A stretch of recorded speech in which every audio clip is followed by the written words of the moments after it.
The 2023 offseason for the Philadelphia Eagles has been a different one per se at the safety position. We started off the offseason by pretty much losing one of the vital pieces. And I think if we're being honest, most of the fan base would have loved to have seen return for the Eagles because he was a young player and a player that had a propensity to find the football in C.J. Gardner Johnson. But it's a business, man, and sometimes things just don't work out and you got to move on.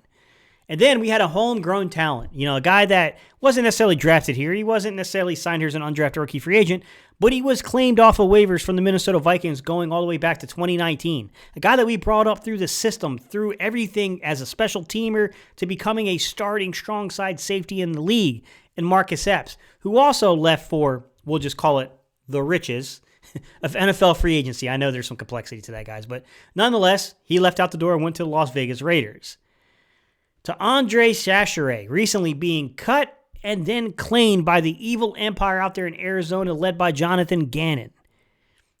Kevon Wallace popping off on social media saying, "Hey man, don't count me out yet." But Howie Roseman is a prudent man. Howie Roseman is a prudent general manager. He knows what he's doing and he knows how to play the odds of things. And I love his approach to this, although none of the names make me feel ridiculously confident in what's going on, but I love the approach to what he did. Terrell Edmonds, a former first-round pick, welcome to Philadelphia, right? Then what would we do? We turn around and we take a guy who's a lot of injuries, right? 3 consecutive seasons he missed. But we sign these dudes to one-year deals and we bank on the upside of what they are as athletes, and Justin Evans as well, to prepare yourselves for the 2023 NFL Draft, because the Philadelphia Eagles finally spent a premium pick at the safety position with the 66th pick of the 2023 NFL Draft when they drafted safety out of Illinois, SIDNEY Brown. All right, guys, let's get into this one and let's talk. What's up, Cerebral Football fans? My name is Stephen Hyder. This is Gate City Sports Channel. So the first thing that comes to mind here is look, we're replacing both starting safeties. There's no doubt about that. There's going to be some complexity to it, and you have to understand the role of what we do here with our coverage and the fact that everything starts from a too-high kind of coverage shell. Generally speaking, you hear it called quarters, but quarters is adaptable to pretty much a lot of different coverage schemes. From a base quarters look, you can go pre- and post-snap and start moving around and doing things and changing your coverages into things such as split field coverages, cover 6, cover 7, cover 8, to deception, making people think you're going to play quarters, but in reality, you're going to play some form of cover 2, whether that's cover 2, just the traditional sense, cover 2 man under, which is normally called cover 5, or if you're going to play that old style Tampa 2 and run a middle linebacker down the middle of the field and cover your middle. You're not going to leave it open, if you will. So right away, the safety position in Philadelphia is going to be a little complex here to evaluate just because everything kind of starts from this too high coverage shell, and you have to evaluate whether or not the guys can fit and play inside that system. Now, this is what I will say. When I look at a guy like SIDNEY Brown, who when you study his college production, when you study the way that they aligned him at the University of Illinois, I know it's really easy to say, Gate, man, if you go look at where he aligned and you go watch the film, I mean, there's like three separate videos that you can pull up on YouTube where it's showing Illinois' defense versus another team's offense. You can see that they played that man basically as a linebacker. And I agree, they did. They played him a lot inside the box, almost like out of a dime hybrid nickel type front to where he was basically playing almost a linebacker type role there. With that said, man, did he show some versatility, guys, because he also played as almost a nickel corner at times for them. He played post safety roles for them, and he also played as the strong side safety for them from time to time. They really, really mixed and matched and did a lot of unique things with their secondary at Illinois. You guys have heard me say this before, that they were a really fun watch. They played very physically. They really did, man. Their secondary was physical. Devin Witherspoon might be a little undersized, but, man, he didn't play that way. Jartavius Martin, really, really unique player. A guy that I think is probably a little bit natural to a post safety. To then, kind of going all the way to who we drafted in SIDNEY Brown, who's another one of these very unique guys. And the vibe he gives me, and the reason I have hope that this could work, especially if you're saying, Gate, isn't he supposed to be a post safety? Isn't he supposed to be there with Reed Blankenship to kind of shore that side of things up? And I know that you can say, well, they don't really use post and they don't really use box safeties. They want both of their guys to be able to play both roles. I will say, if you watch the film, guys, I don't care what they say in interviews, they got a post and they got a box safety. It shows on the film. With that said, I think what they mean when they say we don't like to label that is we're not going to adjust we're not going to adjust our coverage based upon the alignment of the offense. Meaning, if we know that this guy generally plays the post safety for us, but they end up going strong side to his side and go weak side to where we normally have our strong safety, we're not going to swap our safeties over. Like, we're going to expect them to be able to play that role. We're not going to match and mix things that way. I think that's what they mean when they're saying that, guys, to be quite honest. With that said, CJ Gardner Johnson gives you a ton of hope that a guy like Sidney Brown can adjust and become that. Now, I will tell you, Sidney Brown, there's not a ton of film. There's not a ton to look at there in terms of the post-safety role, but it's there. He did it from time to time. I wouldn't say that he's, a guy who had a ton of even nickel reps. I mean, he played the nickel. He did it from time to time. So, I mean, you could say CJ Gardner Johnson, a little bit more experienced in coverage. But my point being is this.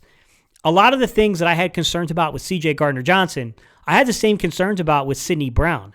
But with proper coaching and inside of a solid system, inside of a solid, rotation of guys, where every guy was just playing as a unit. Everyone did their job together. We saw a lot of those concerns go away. I mean, yeah, early on, CJ Gardner Johnson was terrible at run fits. Down the stretch, he became one of our most reliable guys coming from the secondary in terms of run fit, in terms of getting there, in terms of your gap containment, what you're supposed to do coming from depth and level like he was. He wasn't good at that early on during the season. Got really good at it. I mean, look at how he kind of flashed in the Super Bowl, to be real about it. I look at a guy like, Sidney Brown, I'm going to tell you right from the jump. He's a little suspect in terms of the pursuit angles that he takes. I'm not going to lie to you guys. There's a reason why he had so many missed tackles. A lot of it had to do with really bad pursuit angles and really bad positioning. With that said, he doesn't lack physicality. This isn't a lack of physicality here. This dude will come up and thump. He is not scared to play physical at all. This is more technical, what's going on with him. I have hope that they can get CJ Gardner Johnson there. They can get a guy like Sidney Brown there too. The other thing is that, yeah, he's not a natural post safety. He's not. Neither was CJ Gardner Johnson. But what both of them did and both of them have is a special knack of, if you let them play free. When I mean free, I don't mean free safety. I mean freely. Freely in coverage. If you allow them to trust their eyes, hey man, they'll play the football pretty dang well. Make no mistakes about it. Let's take a look at what this young man did. He was the second highest graded safety if you went by the 2023 draft class. And overall, among all safeties, regardless of the draft class, he was the seventh highest graded coverage safety. Now, you can say, Gate, what does that got to do with anything? It's subjective. I'm with you. It is subjective, but it is also impartial. It's not my viewpoint. It's a group of panelists' viewpoint on what he was. What I will say is this. My man found the football. 8 forced incompletions for a 17% forced incompletion rate.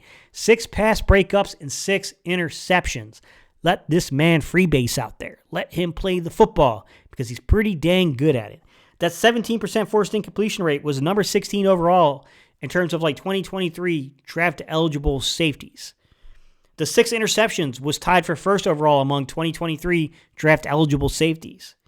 The 49.6 passer rating he surrendered was 12th overall among draft-eligible safeties inside of that 2023 class. This young man was pretty dang good. He was pretty special. And yes, the physicality, the physical measurements, yeah, they're a little CJ Gardner Johnson-esque. I'm not going to lie to you. Doesn't mean he's CJ Gardner Johnson, guys. Don't mistake what I'm saying. I'm saying he's built that way. He's 5'10", between 210 and 215. I've seen him listed at 211 in some figures, and then the Eagles seem to have him listed at 213. I'm just going to say he's between 210 and 215, guys. Pick your poison there. 31.5-inch arm reach, 10.25-inch hands. For a dude that is sub 6 foot to have over 10-inch hands, man, my man got some big hands for his size, to be real with you. And a 76-inch wingspan. Pretty good athlete, man. We're talking about a 4.47 40 with a 1.51 10 split. That 4.47 40 was the 4th fastest at the combine, and that 1.51 10 split was the 3rd fastest at the combine among safeties. He had 23 reps on the bench, which is the second best out of all the safeties. He had a 40.5-inch vertical, which that 40.5-inch vertical was the 3rd best among all the safeties during the draft. And then his 130-inch broad jump, that was the 2nd best number recorded at the combine. And I'm here to tell you, the dude who kind of beat him a few times in this was his teammate, Jartavius Martin, which tells you how good of a secondary that freaking Illinois secondary was. You know how we kind of went with the approach of, let's not try to overdo this.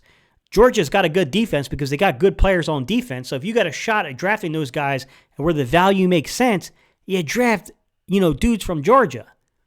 Illinois' secondary was good because their players were good. Devin Witherspoon's a really freaking good player. Jartavius Martin is a really good player. Sidney Brown is a really good player. Kirby Joseph the year prior, he was a good player. I think they just said, hey, man, if the value matches, we know those dudes can play in that secondary. Let's not overthink this. And I think that's where they went. I'm excited to see how this turns out, man. I think this is a really, really good football player. From the underlying analytics to the actual, testing ability that he showed, what he showed you in terms of the testing results, to the physical measurements of, being around the same size as the last two guys to man the post safety spot. You take a look, you look at Rodney McLeod, lighter, 5'10", though, about 185 pounds, to C.J. Gardner Johnson, who's about 5'11", 210, 215-ish. Reed's got a little more size to him. He's about 6 foot, even 205 pounds or so. So, it's a wild card. It is a wild card to play a traditional, and I know we don't play that, guys, but a traditional post-safety role. There's going to be complexity to the way that we play ours based upon the coverages that are going to be run here. With that said, you got a utility knife here, man. You got a dude that can play all around the line. And I would be really, really intrigued to see what they do with Terrell Edmonds, Sidney Brown, Reed Blankenship, and Avonte Maddox in particular. How do you play these four guys off of each other? Because I think you could do some pretty special stuff there, to be real with you. I'm excited. I don't know what's going to happen, guys. I can't say and predict the future. I like the attempt. I like the wild card attempt here. I like the shot they're taking here. All right, y'all, leave your comments down below and let me know, what do you think? Safety Sidney Brown, University of Illinois. He's an intriguing one, man. Yeah, he's not a lot of reps at the post safety, but they did a heck of a job projecting, C.J. Gardner Johnson there last year. We'll see if they even align him at the post safety, guys. I could be really wrong in that assumption, but it ain't hard to see what they might be thinking. You get what I mean? All right, y'all. I appreciate y'all, and I'll see you guys on the next video.